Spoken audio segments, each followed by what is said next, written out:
Jadi saya ingin mengajak Bu Kurnia dan Bu Tri ngobrol tentang 7 aset sekolah yang dimiliki SMK Negeri 11 nih Bu.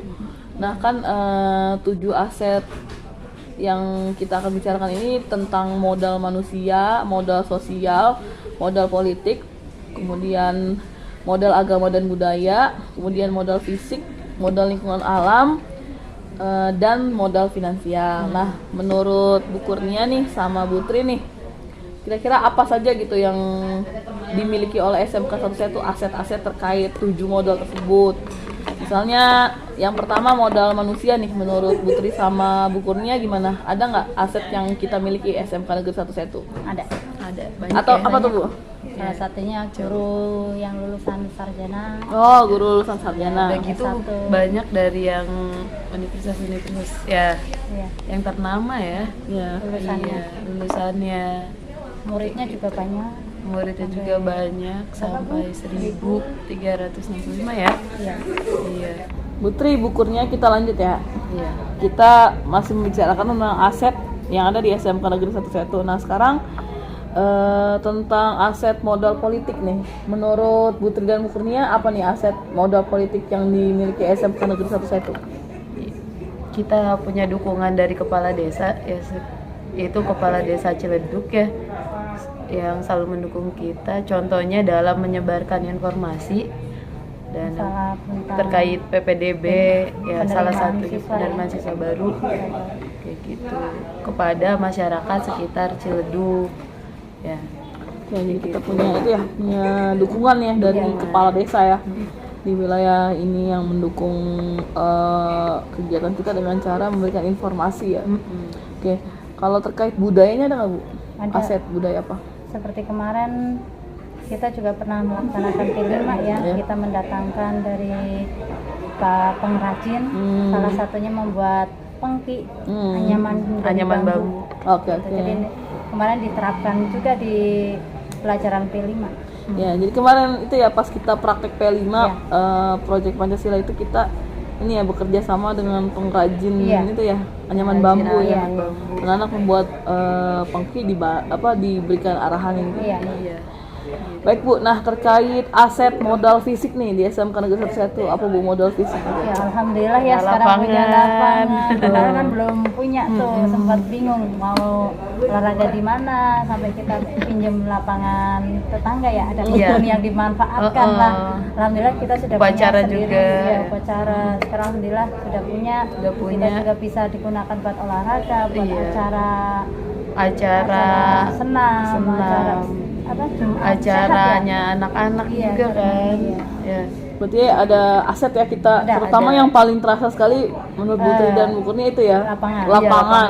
Alhamdulillah ya, kita jadi bisa melakukan aktivitas di lapangan. Terus yang kedua ada musola Bu. Oh iya, musola baru ya. Itu tuh sangat mendukung aktivitas ibadah anak-anak ya. Iya. Gitu. Selalu tepat waktu. Selalu tepat waktu, sholat Jumatnya, Guru-gurunya juga hebat-hebat. ya, asarnya gitu sih. Alhamdulillah ya ada modal fisik di SMK Negeri 11 itu ya, dua itu ya yang sekarang ini Bisa berjamaah sholatnya. yang sekarang ini sangat menunjang, yaitu lapangan dan musola. Sholat. Kalau terkait ini Bu, aset lingkungan alam Bu yang dimiliki SMK Negeri 11 itu apa Bu? Lingkungan alam. Kita punya kebun ya, ada ya depan sekolah, ada gedung B ya. Iya.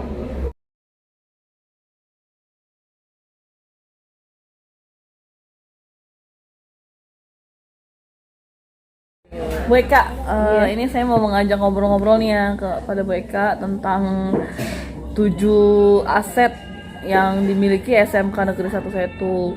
Nah, saya mau menanyakan pendapat Bu Eka gitu, apa saja kira-kira 7 aset tersebut yang menurut Bu Eka ada atau dimiliki oleh SMK Negeri 11. Yang pertama tentang modal manusia nih. Menurut Bu Eka, untuk modal manusia apa aset yang dimiliki SMK Negeri 11? Modal manusia itu SDM ya, sumber daya manusia yang ada di SMK Negeri 11 itu banyak sih saya bilang, dan cukup heterogen ya. Dilihat dari tingkat pendidikan baik guru maupun karyawan. Kalau guru itu kalau dari sisi pendidikan, guru S1 tentunya minimal, dan ada yang S2 beberapa. Kemudian begitu juga dengan staf tata usaha, juga ada beberapa yang sarjana gitu.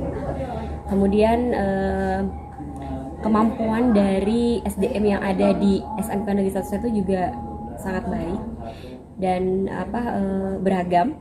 Ada yang ahli di bidang keolahragaan, IT gitu, dan itu menambah modal sumber daya manusia untuk meningkatkan SMK. Menurut saya sih gitu. Oke, makasih ya Bu Eka. Jadi memang SMK Negeri 1 itu modal manusianya cukup banyak ya Bu ya. Nah, kemudian kalau terkait modal sosial nih Bu, apa saja aset yang dimiliki SMK Negeri 1 Bu? Kalau modal sosial, menurut saya sih ada dua sisi ya, dilihat dari dua sisi Bu Yus, dari fisik dan psikis gitu.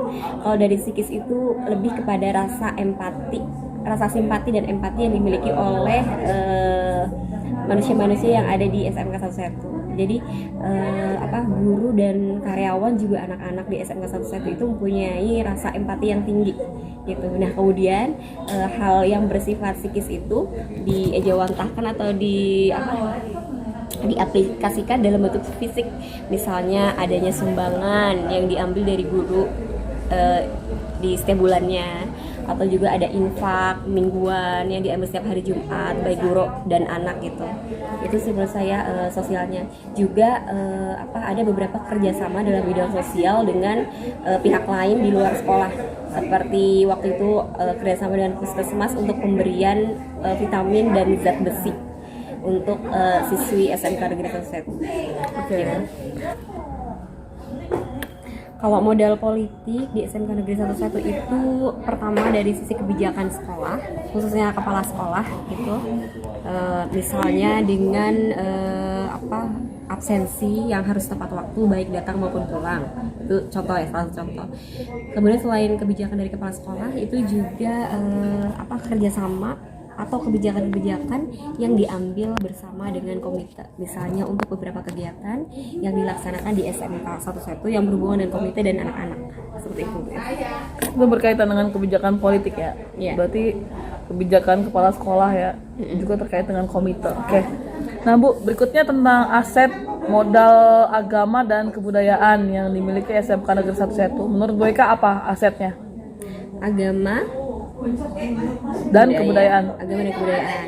Kalau dari sisi agama, kalau dikatakan heterogen enggak juga ya, karena di SMK kita hanya ada dua agama, yaitu Islam dan Kristen, dan mayoritas Islam. Jadi saya lihat dari sisi keislamannya. Kalau modal agamanya itu juga ada, misalnya bagaimana sekolah mendukung kegiatan ibadah kita sebagai penganut agama Islam, misalnya dengan menyediakan mushola yang representatif yang bisa digunakan untuk beribadah. Kemudian adanya kegiatan-kegiatan keagamaan, kerohanian Islam, misalnya ketika ada hari-hari besar keagamaan itu dirayakan seperti Idul Adha, kemudian Maulid Nabi, Isra Mi'raj dan sebagainya. Kemudian itu kan sesuai dengan waktu gitu ya, tadi kegiatan-kegiatan yang saya sebutkan sesuai dengan waktunya, setahun sekali gitu. Nah tapi ada juga kegiatan rutin yang dilakukan setiap hari Jumat setiap bulan, yaitu Jumat Rohani, di mana kegiatannya itu bisa sholat duha, tadarus, dan juga pemberian siraman rohani bagi anak-anak gitu. Jadi sekolah sangat mendukung. Kemudian kalau dari sisi kebudayaan itu, dari sisi kebudayaan itu cenderung heterogen, karena di modalnya itu heterogen ya, karena sivitas akademika di SMK Negeri 1 itu cenderung banyak suku gitu, Jawa, Sunda, Batak, dan lain sebagainya gitu. Jadi memiliki banyak budayaan. Meskipun begitu tapi kita tetap solid dan kompak. Oke Bu Eka, nah itu tadi terkait dengan aset modal agama dan budaya ya yang dimiliki SMK Negeri 1. Kalau terkait aset ini Bu, bagaimana Bu? Aset fisik apa kira-kira yang dimiliki oleh SMK Negeri 1? Kalau aset fisik juga menurut saya meskipun sederhana SMK kita, tapi cukup mendukung kegiatan pembelajaran di sekolah. Misalnya kita kan SMK, jadi lebih kepada produktif ya, pelajar produktif. Itu setiap jurusan, yaitu ada 4 jurusan, itu masing-masing mempunyai bengkel yang baik sebagai tempat untuk anak-anak mempraktikkan teori yang sudah mereka dapatkan, khususnya di pelajaran produktif. Kemudian kita juga punya perpustakaan yang cukup representatif untuk anak-anak meningkatkan minat mereka membaca, kemudian menyalurkan hobi mereka membaca gitu. Karena perpustakaan kita cukup lengkap dengan berbagai macam koleksi, termasuk juga ada mainan tradisional dan juga ada beberapa unit komputer yang terkoneksi langsung dengan internet gitu. Itu tadi tentang lingkungan fisik ya Bu Eka ya. Nah, kalau tentang modal lingkungan alam, kira-kira ada tidak Bu aset yang dimiliki SMK Negeri 1 lingkungan alam sekitar kita gitu? Ada Bu, dan banyak, nggak banyak juga sih, adalah, dan itu cukup mendukung kegiatan pembelajaran kita Bu Yus.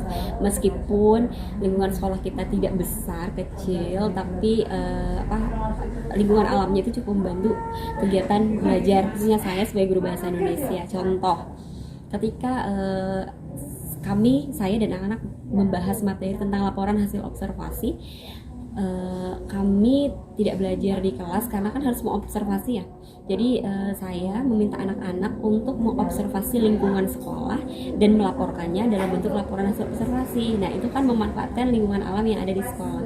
Gitu. Artinya kita punya sumber lingkungan alam gitu. Ada beberapa pohon, ada taman, kemudian di depan sekolah ada jalan raya gitu. Kemudian di samping ada kebun gitu. Nah, menurut saya itu adalah aset lingkungan alam yang cukup baik sebagai modal sekolah kita. Oke, jadi kita ada ya Bu ya, lingkungan alam yang bisa dijadikan aset Bu ya, untuk belajar ya di SMK Negeri 1. Kalau terkait dengan ini Bu, yang terakhir tentang modal finansial.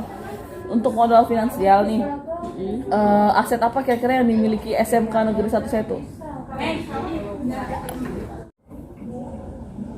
Nah Bu Eka, sekarang terkait modal berikutnya yaitu modal finansial.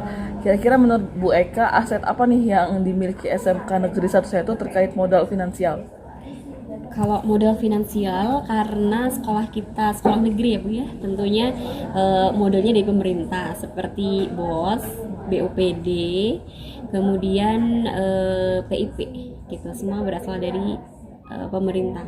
Ya, PIP itu yang beasiswa Bu ya? Iya, beasiswa untuk anak yang tidak mampu. Oke, Bu Eka, terima kasih banyak ya atas ngobrol-ngobrolnya untuk menganalisis 7 aset apa yang dimiliki di SMK Negeri 1 sekolah kita. Semoga ini bisa menjadi awalan bagi kita untuk menyelenggarakan program-program yang lebih baik ke depannya bagi SMK Negeri 1. Terima kasih ya Bu Eka.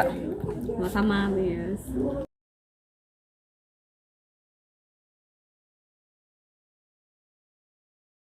Mari kita menganalisis aset apa yang kita miliki di SMK Negeri 1 ini.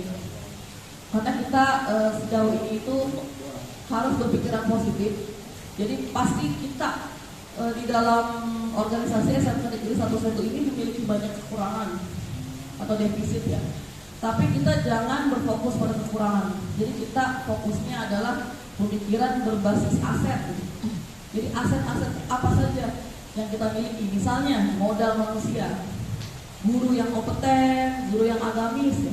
Itu adalah aset juga gitu untuk mengembangkan sekolah ini. Nah, untuk itu mungkin kita bisa berdiskusi ya. Karena pada sore hari ini walaupun mungkin saya secara pribadi punya rancangan usulan, kemudian Pak Sutiono juga punya rancangan usulan, mungkin teman-teman lain juga punya rancangan usulan. Nah, jadi